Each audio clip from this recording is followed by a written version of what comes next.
Shirt cutting करने से पहले हमने फैब्रिक को इक्वल करना है, तो इसके लिए हम स्केल के साथ एक सीधी लाइन लगा देंगे ताकि हमारा जो फ्रंट और बैक का फैब्रिक है वो इक्वल हो जाए। अब इस लाइन के ऊपर हम तीरे के लिए निशान लगाएंगे। रेडी हमारा तीरा 15 इंच है, तो यहाँ देखें जी 7.5 पे हम निशान लगाएंगे। 15 का हमने हाफ़ लेना है और उसमें हमने हाफ़ इंच लूजिंग ऐड करनी है, मतलब कि हमने 8 इंच तीरा अपना लेना है। ये एक हेल्दी लेडी का ड्रेस है, तो इसलिए हमने यहाँ पे 8 इंच पे निशान लगाया है। अब हमने शोल्डर डाउन के लिए निशान लगाना है, तो शोल्डर हमारा जो है वो 9 इंच है, तो यहाँ पे हमने इंचेस टेप को क्रॉस में रखना है। 9 इंच जहाँ पे आपका आ रहा है आपने वहाँ पे निशान लगाना है। ऑल साइज़ेस के लिए यही मेथड यूज़ होगा। 9 इंच पे एक निशान लगाने के बाद हम सीधी लाइन ड्रॉ कर लेंगे। आपका अपने अकॉर्डिंग जितना भी शोल्डर साइज़ आएगा आप उसको इसी तरह से तिरछा रखेंगे और लाइन ड्रॉ कर लेंगे। अब हमने ये जो ऊपर तीरे के लिए निशान लगाया था, इस लाइन को नीचे की तरफ स्केल की मदद से बिल्कुल सीधा कर लेना है। इस लाइन के ऊपर हमारा फ्रंट और बैक आर्म होल जो है उसकी मेजरमेंट का निशान लगेगा। तो यहाँ पे देखें जी हमने ये लाइन लगा ली है। अब हमने इंच टेप को इस तरह से रखना है कि इस लाइन से हाफ इंच उस तरफ इंच टेप रहे और 1.5 इंच हमने इस तरफ को निशान लगाना है। अब यहाँ हम हाफ इंच पे निशान लगाएंगे और 1.5 इंच इस तरफ को हमने निशान लगा लिया है। अब ये जो निशान लगाए हैं इन दोनों निशानों को हमने स्केल की मदद से इस लाइन के साथ मिला देना है। बार बार आपको बता रही हूँ, आपका कोई भी साइज़ हो मेथड सेम होगा, आपने इसी मेथड से अपनी मेजरमेंट लेनी है। अब हमने अपने फ्रंट और बैक आर्म होल की गोलाई करनी है, तो उसकी गोलाई करने के लिए ये बैक आर्म होल के कोने पे हमने इंच टेप को रखना है तिरछे रुख पर और 1.25 इंच पर निशान लगाना है। ये जो है डिपेंड करता है आपके साइज़ पर। अगर बहुत हेल्दी हैं, बैक साइड पे कट्स बने हुए हैं, तो आप इस निशान को 1.5 इंच पर भी लगा सकती हैं।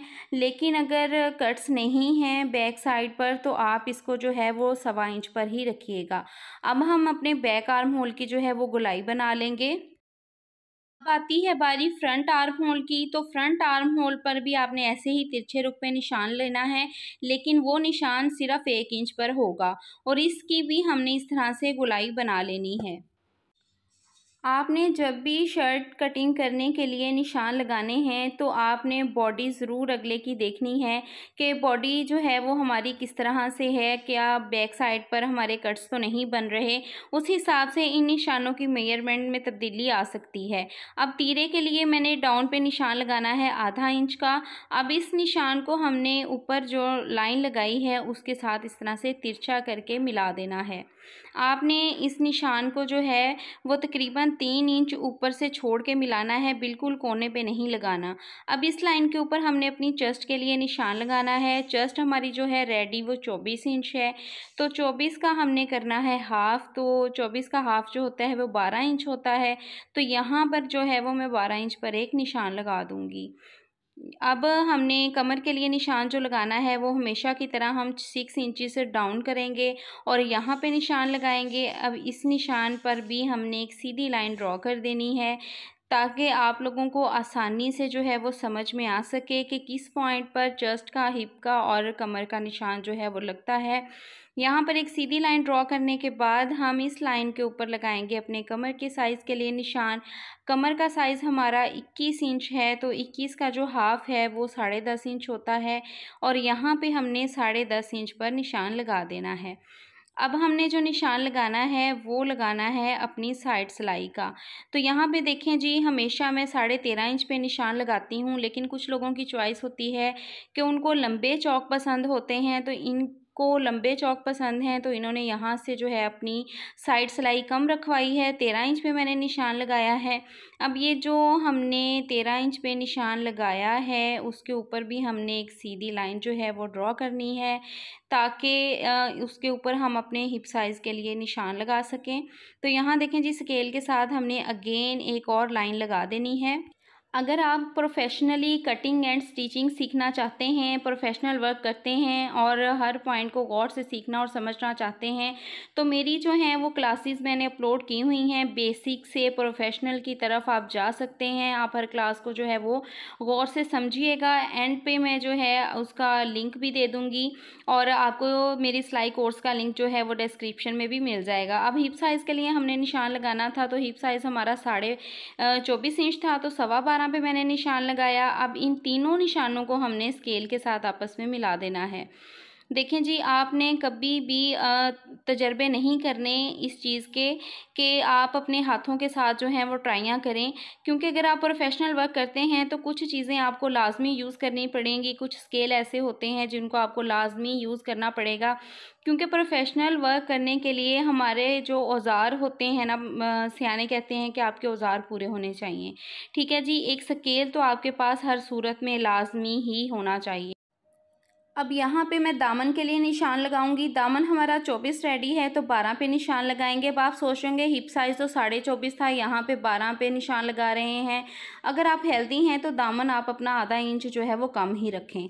अब यहाँ पे देखें जी, 12 पे निशान लगाने के बाद मैंने 1.5 इंच जो है वो एक्स्ट्रा निशान लगाया है, जो हमारा फोल्डिंग का मार्जिन होगा। तो यहाँ पे ये जो हमने निशान लगाया था इसको हिप साइज़ के साथ मिला देंगे, और जो हमने एक्स्ट्रा फोल्डिंग के लिए निशान लगाया है उसको भी इस तरह हम सीधा कर देंगे स्केल की मदद से।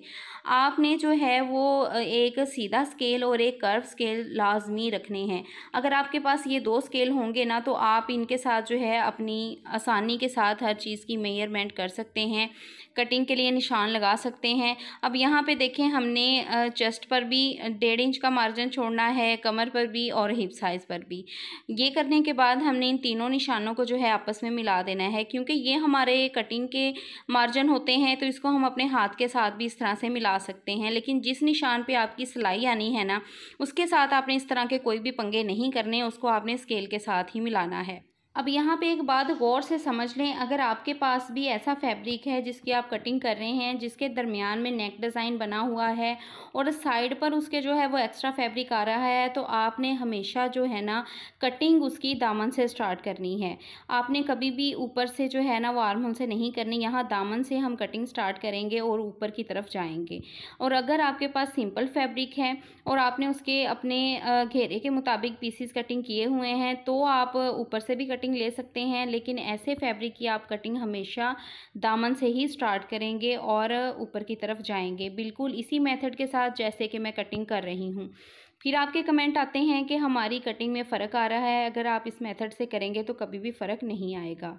अब यहाँ पर अगेन आपके लिए टिप है, अगर आपके बाजू के नीचे झोल पड़ते हैं तो आपने यहाँ से 1 से 2 पॉइंट नीचे की तरफ अपनी सीज़र लेके जानी है और फिर बैक आर्म होल की कटिंग करनी है।